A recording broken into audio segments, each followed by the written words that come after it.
Theory presents Newbies Try to Name Fortnite Emotes. Hey Stephanie, you're a newbie. What would you name them? Wax on, wax off. Okay, next. Discount tap dancing.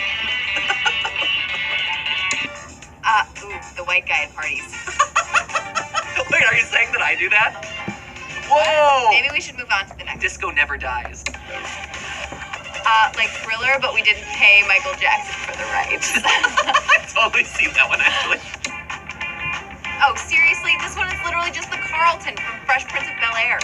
The Bar Mitzvah. Oi! The Fiddler on the Roof dance audition, right? Sure. Yep, that's the one. A very select move from Gangnam Style. Oh, sexy Fortnite. Oh. Emote style. You should be able to recognize this one. Orange Shirt Kid. This is just Orange Shirt Kid. Newbie, my foot. The pogo stick. The really boring game of hopscotch. Unbalanced leg day. Yeah, you nailed it. Hold up, everyone. I have to pee. That I do. You did great. You got them all. Nailed it. Nailed it. Nailed it. This has been Newbie Tries to Name Fortnite Emotes. Newbie. Yes, you're still a newbie.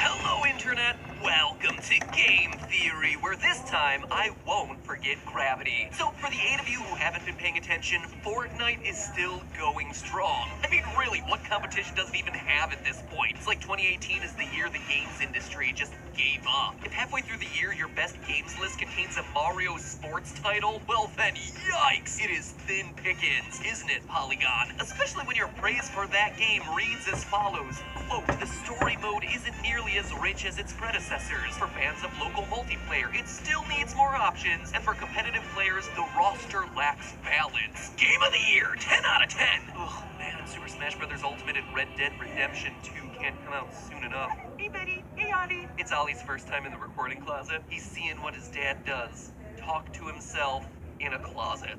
Aren't you proud, little guy? Don't grow up and do this. Which leaves us all with Fortnite. Not that that's a bad thing or anything. For a game that's dedicated to repeating the same gameplay loop again and again and again, Fortnite has gone above and beyond by seeding in stories and mysteries for the community to solve. Something that, as a channel that specializes in video game mysteries, I really appreciate. This ain't a static battle arena. This is an ever-evolving world with a big mystery to solve each and every season. You remember that comment I talked about towards the end of Season 3? Well, it landed and then ushered in the big mystery of Season 4, the Visitor. If you paid enough attention to the details of the game throughout Season 4's 10 weeks, you had a story of the government drilling into the remains of the meteor, discovering a space pod hidden inside the crater Goku style, the reveal of this strange alien visitor, and then the creation of a rocket fueled by antimatter space stones called Hop Rocks. This rocket would then launch at the end of the season in an incredible live event more exciting than anything that's happened in video games for years. And I truly mean that. Well, it was exciting until you were killed by the guy that broke the in-game truce to watch the launch, then broke the world record for solo kills.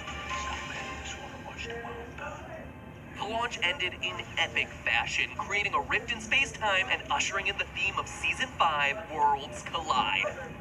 Oh, someone's getting grumpy. Here, you want your pacifier? Maybe a little bit? Yeah, there you go. There you go, buddy. But even the biggest game in the world right now can make a misstep, or at least look like it made a misstep. Look around online and you'll see reviews of Season 5 to be less than stellar, with most of the complaints focused around the theme. These tears in space-time that opened up around the map started as an exciting addition, spitting out historic items like a Viking ship, dinosaur bones, Easter Island Moai statue heads, and an Old West stagecoach. Between that and the main teaser image for the season being a Japanese kitsune mask, it seemed like things were headed for a season filled with time portals spitting out new ancient artifacts each and every week. But then nothing happened. That was about it. 6 weeks into the season when I record this, it's all amounted to a whole lot of nothing. I mean, sure, there were some big changes to the map, but for a season that had such a dramatic start and contains this ever-present reminder of its theme hanging in the sky in the form of the rift, a lot of people have been left cold by the Worlds Collide theme. It seemed, and continues to seem, like Epic isn't delivering on its big promise with that rocket launch. But here's the thing. Everyone has misjudged this season. Season 5 contains, without question, the most ambitious Fortnite mystery yet. In fact, it's one of the most ambitious puzzles ever to be attempted by a video game ever. But the community hasn't realized it, and now we're all running out of time to put the pieces together. That means it's up to us, the theorists, to revitalize the search. We have at most 3 weeks to solve this thing before the seasons change again, so let's not waste any more time. Let me catch you up on where things are at and what we need to do next to solve the puzzle and in the process salvage Season 5. Like I mentioned earlier, the big climax to Season 4 was the rocket launch, in which the Visitor, an alien who arrived with Season 3's meteor, blasted off of Fortnite Island only to rip a hole through space. But that's not all that happened. Listen to this.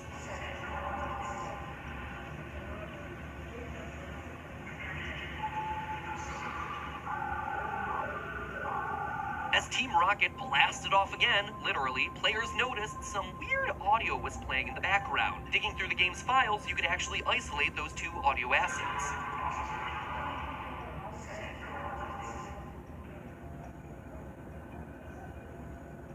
They sound just like generic video game audio sound effects, right? But there's more here than meets the eye, or ear, I suppose in this case. Now, we've covered a lot of different decoding methods over the years, but one that I've never had the chance to discuss on the channel is spectrograms. Basically, a spectrogram is a picture of sound. Spectrograms show the frequencies that make up the sound from low to high along one axis and how those frequencies change over time on another axis. And believe it or not, these visualizations of sound actually allow you to hide hidden messages inside of sound waves, not by what you hear, but rather by what you see. And this is exactly what Epic Games did. In fact, it's not the first time they've done it. Back during the Meteor days in Season 3, there was a sound that, when run through a spectrograph, would produce this, an image of the Take the L emote, proving yet again that the biggest trolls online are game devs. Anyway, if you run these two audio clips through a spectrograph, you get these images. The first file results in two skulls. Skulls that were associated with the Visitor and a location known as the Villain's Lair throughout Season 4. Their image should be familiar to regular players of the game because they were broadcast across all the TVs in Fortnite Island leading up to the big rocket launch. The second file, though, is a lot more interesting. It revealed a matrix of letters and numbers divided into two columns. That second column is actually the easier one to decode. It's just the standard notation for a binary representation of a number. And if you're thinking that binary is just a bunch of zeros and ones, so it can't be the case because there's a B in there, well, you're not wrong. There are just a lot of different ways to notate the same thing in binary. Case in point, all of these are exactly the same. They're all the number 37 written in binary. That B near the beginning of the code is just a prefix indicating binary, but it could also go at the end, or written as BIN in the beginning. Why are there so many ways to write things in binary? Well, it depends on the context where they're being used. That's a topic for another day. So anyway, converting all that binary, you get the numbers 6, 9, 8,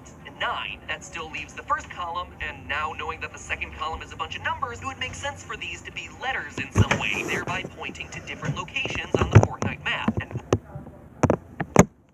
is explicitly hired to give out clues for this whole... This sheet existed, I found a name directory asking for the first few letters. Encoded 8, you hear this. Please enter the first few letters of the person's first or last name, followed by pound. A name directory asking for the first few letters of someone's name. Something that, when I first called this number and tested out all the possible extensions before even seeing that this sheet existed, I thought might have been a mistake. But clearly it's not, since it's here on the clipboard provided to us by the guy who is explicitly hired to give out clues for this whole ARG. And this is the mystery that continues to linger for the end of Season 5 Worlds Collide. What name are we looking for here, and how did the 7 llamas across Europe fit into it? Those are our two dangling threads that have to be related. There are the two pieces that have yet to be solved in this big mystery, and time is running out. Do the European cities lead to letters? Are they associated with a specific name? If they're on a map together, do they spell out something unique? We can absolutely discuss solutions here on this video, but I'll also have us set up a separate Reddit thread and Discord link on the Game Theory subreddit to give us a more organized place to put this all together. But that's it. We have 3 weeks. Last time I asked for help solving Golden Freddy's name, it was solved by you guys in a day. Can we as a theorist community do it again? We have 3 weeks and the clock is ticking. Other fun facts, just so we're all working with the same information. The workers giving away the cards at the Der Burger site had their agent numbers listed on the reverse side of the card. I tried plugging those numbers into the phone directory, but got nowhere. I even tried them in reverse, since you're supposed to put a hash or pound sign at the end of the number that you're looking to dial in. And if you look at how the numbers are written on their business cards, they start with number signs. So doing it forwards and backwards, nothing either way. That said, if you look at the number keypad, the names can translate to Agent Fort, Agent Knight, and Agent Epic. Cute Easter egg, but not helpful for solving this at all. It's also worth noting that the Der Burger number has an area code of 712, which leads you to Western Iowa, of all places. Does that mean Fortnite actually takes place in Iowa? No, clearly not. Iowa is not particularly known for its robust islands. But still, that little fact might lead us to some results. But hey, that's just a theory. A game theory. Speaking of getting results, look